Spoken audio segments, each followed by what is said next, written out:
এমনি তো সমাজে জেনে গেছে ভাই বোনের কারবার চলছে, তাহলে তোমার কিন্তু ছাড় হবে না, তোমার বিরুদ্ধেও কিন্তু আমাদের লড়াই চলবে, ঠিক না বেঠি? প্রয়োজন হয় আমরা যুদ্ধ পর্যন্ত করতে রাজি আছি, ঠিক না বেঠি?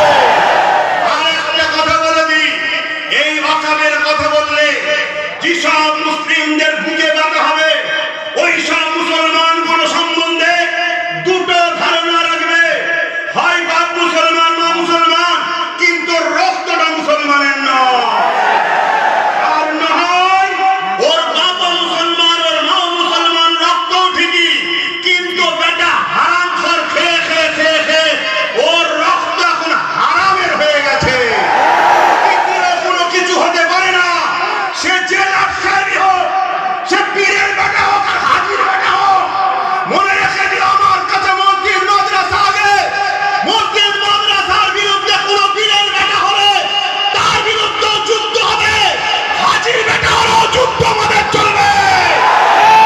তুমি যদি মনে করো গায়ে চোখ দেখাবো, গুন্ডাগিরি করবো, সন্ত্রাসগিরি করবো, আজকে খুলে আম বলে যাচ্ছি, তাদেরকে টার্গেট করো, তাদেরকে ফলো করো, টার্গেট করো, সুযোগ এলে সাহাবারা যেভাবে জালিমদের বিরুদ্ধে সাইজ করেছে এগুলোকেও সাইজ করে দাও। খুলে আম বলে যাচ্ছি ভাইকে, মসজিদের দুশমন যদি কোনো মুসলমানের ঘরের ছেলে হয়, সাহাবারা মুনাফিকের সঙ্গে যে ব্যবহার করেছে তোমাদের ঘরে এদের সঙ্গে সেই ব্যবহার করতে হবে।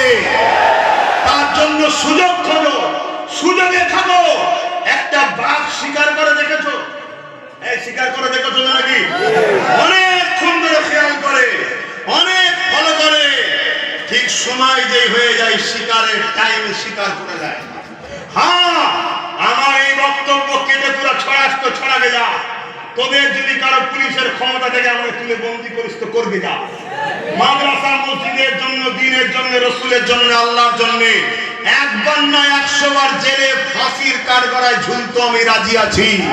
তবে মনে রাখবি, নমরুদও মিটেছে, সাদ্দাতও মিটেছে, আবু জেহেল, উতবা, সাইবা, এমনকি এদিন মিটেছে, উতবা সাইবা মিটেছে। এই দেশে কত নেতা এসেছিল, মিটে গেছে, মিটে গেছে। কেউ বলেছিল মাদ্রাসায় জঙ্গি হয়, সেও মিটে গেছে। অতএব আজ যদি তোমরা পাল্লা নিতে যাও, তোমাদেরকে মিটাবে আল্লাহ, আমরা হব ওসিলা। রাজি আছেন তো নাকি? আরো একবার হাত তুলে বলো, আল্লাহ আমাদের জান মাল দিয়ে তোমার ঘরের জন্য লড়বো। তোমার মসজিদ মাদ্রাসার দুশমন যারা, আমাদেরও দুশমন তারা, সে যে কোনো কালারই হোক আমাদের দুশমন, তারা মনে থাকবে তো নাকি? আল্লাহ দুশমনকে সাপোর্ট করবে নাকি? আল্লাহ তার হাতেই মিটাবে, মনে থাকবে। এখন আমার একটা শেষ আবদার, আমি যদি ওয়াকাব নিয়ে আরো বহুমুখী নিয়ে কলিকাতায় ক্রিকেট চেষ্টা করছি, প্রোগ্রাম করি নিজেদের গানের খরচে, যেতে আপনারা রাজি আছেন? তো বাইরে যারা আছে আপনারাও যারা হাত তুলেছেন, সত্য তো? সত্য তো? গাছে তুলে মই কেড়ে নেবেন না তো? হাতে তুলে মই গাড়বেন না তো? ভাই আমার কিচ্ছু হবে না, দুটো লোক যদি নাও যায় আব্বাস আব্বাসই থাকবে, কিন্তু ভেবে দেখো তো 25-30 লক্ষ লোকের যদি একটা জমায়েত হয়, এই আওয়াজ দিল্লি যাবে না? যাবে না? পশ্চিম বাংলা হলো ভারতের কোহিনূর, মনে রাখবে। এখানে আন্দোলন যত বাড়বে দিল্লি তত কাঁপবে, তাই এখানে বোন আন্দোলন করতে দিচ্ছে না, দাদাকে খুশি করার জন্য। কথা বুঝে আসছে? তাই বোনকে বলে গেলাম সুধরে যাও, আর না হয় সময় এলে আমরা একেবারে সুধরে দেবো। তো যাই হোক, তাহলে মনে থাকবে তো, এই বর্ষাটা মিটে গেলে আমি প্রসেসিং শুরু করব।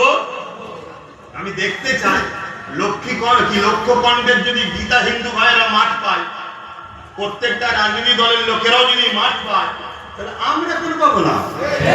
আমাদের পাওয়া দরকার আছে না? আছে। যদি না পাই এর জন্য দোষী কাকে দেবো সেটাও তো বুঝতে পারছেন তো নাকি? সাপ হয়ে কামড়া চুজা হয়ে ঝাড়ছ বললে তো হবে না। তুমি নাকি বলেছিলে ঈদের নামাজ করে দিই, যেটা করে দাও। কি সব কথা সময় মতো হবে, এখন আর নয়, হুজুরের মাসে আগমনে আর বেশি নয়, কিন্তু হুজুরের দিনের প্রতিষ্ঠানের পেহচান হলো মসজিদ মাদ্রাসা। মাথায় থাকবে। আর একটা শেষ কথা, এ জাতের যুগে যুগে সব থেকে বড় ক্ষতি করেছে একদল মুনাফিক উলামারা। এ জাতের সব থেকে বড় ক্ষতি করা হচ্ছে একদল মুনাফিক উলামারা, যারা সর্বসময় সরকারের ভাতাই চলে। আকবর নাম শুনেছেন?